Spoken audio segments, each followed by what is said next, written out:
আন্তর্জাতিক ক্রিকেটে মুশফিকুর রহিম করেছেন 15,302 রান, আর সাকিব আল হাসান করেছেন 14,730 রান।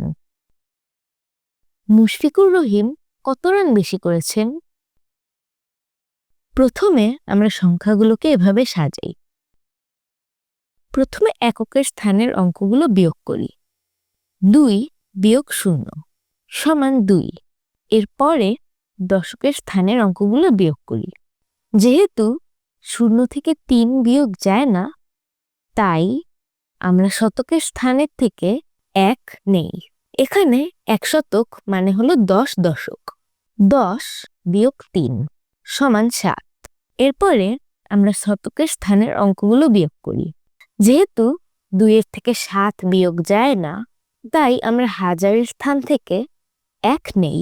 1000 সমান 10 শতক। 10 যোগ 2 সমান 12। 12 বিয়োগ 7 সমান 5। এরপরে আমরা হাজারের স্থানের অঙ্কগুলো বিয়োগ করি। 4 বিয়োগ 4 সমান 0। এরপরে আমরা অযুতের স্থানের অঙ্কগুলো বিয়োগ করি। 1 বিয়োগ 1 সমান 0। সংখ্যার বাম পাশে যদি 0 থাকে, তাহলে আমরা সেই শূন্যগুলোকে বাদ দিয়ে দিতে পারি। তাই সংখ্যাটি হবে 572। উত্তর: মুশফিকুর রহিম 572 রান বেশি করেছেন। 2 ঢাকা চিড়িয়াখানায় শুক্রবার দর্শনার্থী এসেছে 2,759 জন, আর শনিবার এসেছে 4,006 জন। শনিবারে কতজন দর্শনার্থী বেশি এসেছেন? প্রথমে আমরা সংখ্যাগুলোকে এভাবে সাজাই। প্রথমে আমরা এককের স্থানের অঙ্কগুলো বিয়োগ করি।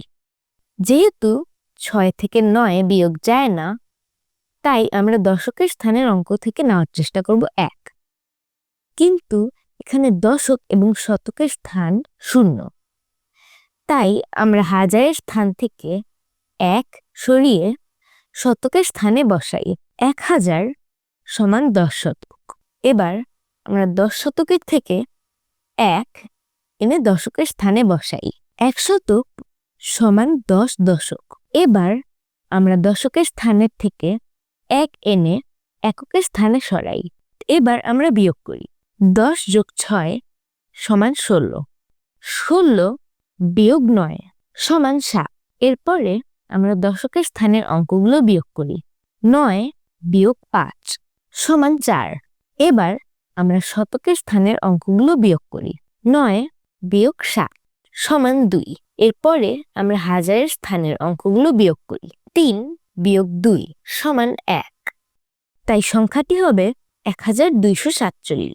উত্তর: শনিবারে 1247 জন দর্শনার্থী বেশি এসেছে।